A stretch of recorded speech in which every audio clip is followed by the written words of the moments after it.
परिचय। राधा, प्लेटफॉर्म पर भीड़ देखो। हाँ सीता, जनसंख्या कितनी चिंताजनक दर पर बढ़ रही है। तुम्हें पता है, भारत की जनसंख्या 1.2 अरब को पार कर चुकी है। हाँ, और यदि जनसंख्या का बढ़ना इसी तरह से जारी रहा तो हम हमारी सारी बुनियादी जरूरतों से वंचित रह जाएंगे। हर किसी को परिवार नियोजन के महत्व को समझना चाहिए। हाँ, किंतु इसके लिए हर किसी को जनन स्वास्थ्य और जन्म नियंत्रण का बुनियादी ज्ञान होना चाहिए। परिवार नियोजन में जनन स्वास्थ्य के ज्ञान की क्या भूमिका है? अच्छा, आओ मैं तुम्हें जनसंख्या विस्फोट को रोकने में जनन स्वास्थ्य और इसके महत्व की जानकारी के बारे में विस्तार से बताऊंगी। उद्देश्य। इस पाठ के अंत में आप निम्न करने में सक्षम हो जाएंगे: विभिन्न जनन समस्याओं और कार्यनीतियों की पहचान करना, जनसंख्या विस्फोट के कारणों को समझना, जन्म नियंत्रण की विधियों की पहचान करना, MRT को समझना, यौन संचारित संक्रमित रोगों की जानकारी प्राप्त करना, बंध्यता के कारणों को समझना। जनन स्वास्थ्य। जनन स्वास्थ्य न केवल जनन रोग या अशक्तता से मुक्ति की, बल्कि संपूर्ण शारीरिक, मानसिक और समाज कल्याण की एक अवस्था है। जनन स्वास्थ्य का सरोकार जीवन की सभी अवस्थाओं में जनन प्रक्रियाओं, कार्यों और प्रणाली से है।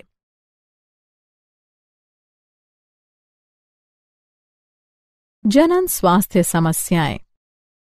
जनन स्वास्थ्य की मुख्य समस्याओं में शामिल हैं अनैच्छिक संगर्भताएं यानी गर्भधारण, मातृ मृत्यु और अक्षमताएं, यौन संचारित यानी संक्रमित रोग, बंध्यता यानी बांझपन, किशोर अवस्था की जनन स्वास्थ्य समस्याएं। जनन स्वास्थ्य कार्यनीतियां। संपूर्ण जनन स्वास्थ्य के लक्ष्य की प्राप्ति हेतु एक राष्ट्र स्तरीय रणनीति का अनुसरण किया जाता है। इसमें विभिन्न कार्यक्रम शामिल हैं, जैसे परिवार नियोजन कार्यक्रम 1951, जनन एवं बाल स्वास्थ्य सेवा कार्यक्रम, विद्यालयों में यौन शिक्षा प्रावधान, स्वच्छ यौन क्रियाओं और यौन संचारित यानी संक्रमित रोगों की जानकारी का प्रबंध, लोगों को जन्म नियंत्रण के विकल्पों, स्तनपान के महत्व आदि की शिक्षा, उल्पवेधन यानी इम्यूनोसेंटेसिस पर वैधानिक प्रतिबंध। जनसंख्या विस्फोट। जनसंख्या विस्फोट के कारण व्यापक स्वास्थ्य सुविधाएं, बेहतर जीवन दशाएं, मातृ मृत्यु दर में कमी। मातृ मृत्यु दर प्रसवावस्था के दौरान 1 वर्ष में होने वाली मातृ मृत्यु की संख्या तथा उसी वर्ष में जन्मे जीवित बच्चों की संख्या का अनुपात है। शिशु मृत्यु दर में कमी। शिशु मृत्यु दर 1 वर्ष के अंदर मरने वाले बच्चों की संख्या को उस वर्ष जन्मे जीवित बच्चों की संख्या से विभाजित करने को दर्शाता है। मृत्यु दर में कमी समय की एक निश्चित अवधि के दौरान एक निश्चित क्षेत्र की जनसंख्या में होने वाली मृत्यु का अनुपात है। सामान्यतः प्रतिवर्ष 1000 लोगों में से होने वाली मृत्यु की संख्या के रूप में इसकी गणना की जा सकती है। जन्म नियंत्रण। जन्म नियंत्रण के उपाय 2 प्रकार के हो सकते हैं: प्राकृतिक विधियां, कृत्रिम विधियां। राष्ट्र स्तर पर जन्म नियंत्रण के विभिन्न कार्यक्रम शुरू किए गए हैं, जैसे विवाह की वैधानिक आयु बढ़ाकर स्त्रियों के लिए 18 वर्ष और पुरुषों के लिए 21 वर्ष करना, दंपतियों को छोटे परिवार के लिए प्रोत्साहन। हम दो हमारे दो को बढ़ावा। जन्म नियंत्रण की प्राकृतिक विधियां। प्राकृतिक विधियां डिंब एवं शुक्राणु के मिलने की संभावनाओं के परिहार के सिद्धांत पर कार्य करती हैं। वे इस प्रकार हो सकती हैं। आवधिक संयम। इस विधि में दंपति आवर्त चक्र से 10 से 17 दिनों तक, जिसके दौरान डिंबोत्सर्जन की संभावना रहती है, संभोग से परहेज करते हैं। बाह्य स्खलन या अंतरित मैथुन। इस विधि में वीर्य सेचन से बचने के लिए पुरुष साथी स्खलन से ठीक पहले योनि से अपना लिंग बाहर निकाल लेते हैं। स्तन्यकालीन अनावर्त। इसका तात्पर्य उस अवधि से है जिसके दौरान मां बच्चे को स्तनपान कराना जारी रखती है और इस दौरान गर्भधारण की आवधिक संभावनाएं प्रायः नगण्य रहती हैं।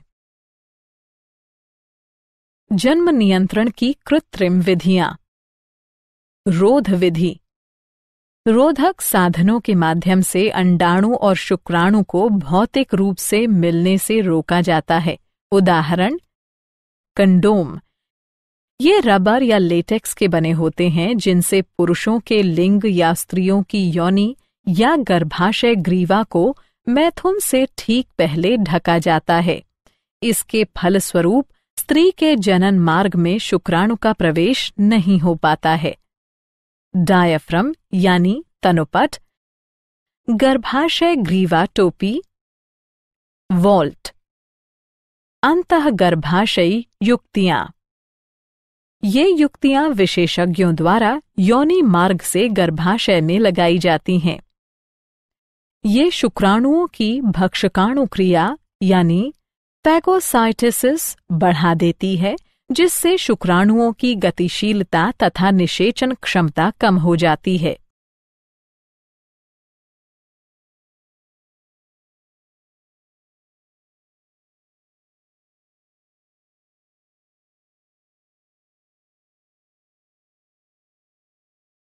गर्भनिरोधक गोली।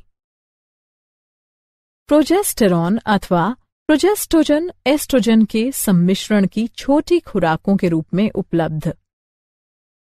ये गोलियां आर्तव काल यानी 7 दिन की अवधि को छोड़कर रोज ली जा सकती है। ये अंडोत्सर्जन और रोपण को संदमित करती हैं। टीके के रूप में गर्भनिरोधक। प्रोजेस्टोजन अकेले या फिर एस्ट्रोजन के साथ सम्मिश्रण में टीके या त्वचा के नीचे अंतरोप यानी इम्प्लांट के रूप में दिए जाते हैं। शल्यक्रिया विधियां। इन्हें बंध्याकरण भी कहा जाता है। ये विधियां गर्भधान से बचाव की अवधि विधियां यानी टर्मिनल मेथड्स हैं। ये 2 प्रकार की होती हैं। शुक्रवाहक यानी उच्छेदन, वैसेक्टोमी। इसमें शुक्रवाहकों के एक छोटे भाग को हटा दिया जाता है। नलिका उच्छेदन। इसमें डिंब वाहिनी के एक छोटे भाग को हटा दिया जाता है।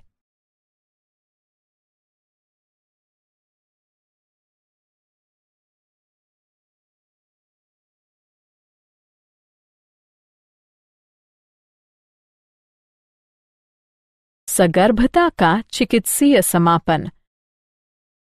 गर्भावस्था पूर्ण होने से पहले जानबूझकर या स्वैच्छिक रूप से गर्भ के समापन को चिकित्सीय सगर्भता समापन या प्रेरित गर्भपात कहा जाता है। भारत सरकार ने चिकित्सीय सगर्भता समापन के दुरुपयोग को रोकने हेतु इसे कुछ सख्त शर्तों के साथ 1971 ईस्वी में कानूनी स्वीकृति प्रदान कर दी थी। सगर्भता की पहली तिमाही अर्थात 12 सप्ताह की अवधि के दौरान चिकित्सीय सगर्भता समापन को अपेक्षाकृत अधिक सुरक्षित माना जाता है।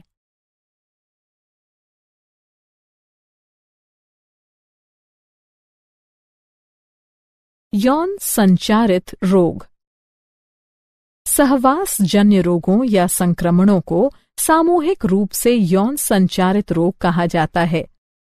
सुजाक, उपदंश यानी सिफिलिस, जननिक परिसर्प, क्लेमिडियता यानी क्लेमिडियासिस, लैंगिक मस्से, ट्राइकोमोनसता यानी ट्राइकोमोनियासिस, यकृत शोथ बी और एड्स। संचरण की विधि: रक्ताधान, असुरक्षित सहवास, संक्रमित सुइयों और शल्य उपकरणों का साझा प्रयोग, संक्रमित मां से बच्चों को। यौन क्षेत्रों में लक्षण: खुजली, तरल पदार्थ का स्राव, दर्द, सूजन, जटिलताएं यानी समस्याएं, श्रोणि शोथज रोग, गर्भपात, मृत शिशु जन्म, अस्थानिक सगर्भता, बंध्यता, जनन क्षेत्र में कैंसर। रोकथाम: अनजान व्यक्ति या बहुत से व्यक्तियों के साथ यौन संबंध से बचें। सहवास के दौरान हमेशा कंडोम का उपयोग करें। संदेह की स्थिति में आरंभिक जांच और संपूर्ण चिकित्सा से समस्याओं से बचाव हो सकता है। बंध्यता: बंध्यता से तात्पर्य असुरक्षित सहवास के बावजूद संतानोत्पत्ति की असमर्थता से है। बांझ दंपतियों को संतानोत्पत्ति के योग्य बनाने की विभिन्न विधियां सहायक जनन प्रौद्योगिकी कहलाती हैं। ये हैं पात्रे निषेचन, इन विट्रो फर्टिलाइजेशन, युग्मक अंतः डिंब वाहिका अंतरण, अंतःकोशिकीय शुक्राणु निक्षेपण यानी इंट्रा साइटोप्लाज्मिक स्पर्म इंजेक्शन, कृत्रिम वीर्य सेचन यानी आर्टिफिशियल इंसेमिनेशन। ART तकनीक: पात्रे निषेचन।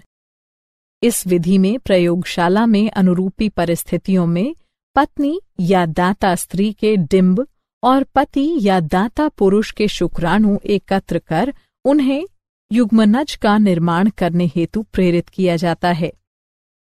फिर इन युग्मनज या भ्रूणों को डिंबवाहिनी नली या गर्भाशय में स्थानांतरित कर दिया जाता है।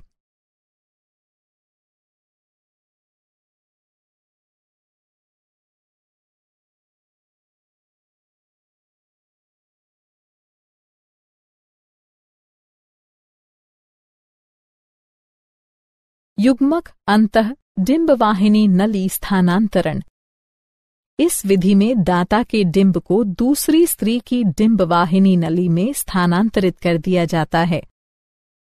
अंतःकोशिकीय शुक्राणु निक्षेपण: इस विधि में प्रयोगशाला में एक शुक्राणु सुई के जरिए सीधे अंडाशय में निक्षेपित कर दिया जाता है। कृत्रिम वीर्य सेचन: इस तकनीक में पति या किसी स्वस्थ दाता से लिए गए शुक्राणु को कृत्रिम रूप से स्त्री की योनि अथवा गर्भाशय में डाला जाता है। क्या आप जानते हैं, Loyola university Chicago स्ट्रिच school of medicine के जनन अंतस्राव विज्ञान विभाग के निदेशक के अनुसार शुक्राणु पर लैपटॉप कंप्यूटरों से उत्पन्न ताप का नकारात्मक प्रभाव पड़ सकता है। अंडकोश के निकट ताप शुक्राणु को क्षति पहुंचा या मार सकता है, जिसके फलस्वरूप शुक्राणु की संख्या या गतिशीलता में कमी या फिर पूर्ण बंध्यता भी आ सकती है। इसलिए शुक्राणु को क्षति से बचाव हेतु लैपटॉप को हमेशा मेज पर रखना चाहिए। सारांश: आइए हमने जो कुछ सीखा है उसे संक्षेप में दोहराएं। जनन स्वास्थ्य का तात्पर्य जनन की सभी अवस्थाओं अर्थात शारीरिक, भावनात्मक, व्यावहारिक और सामाजिक पहलुओं के कल्याण से है।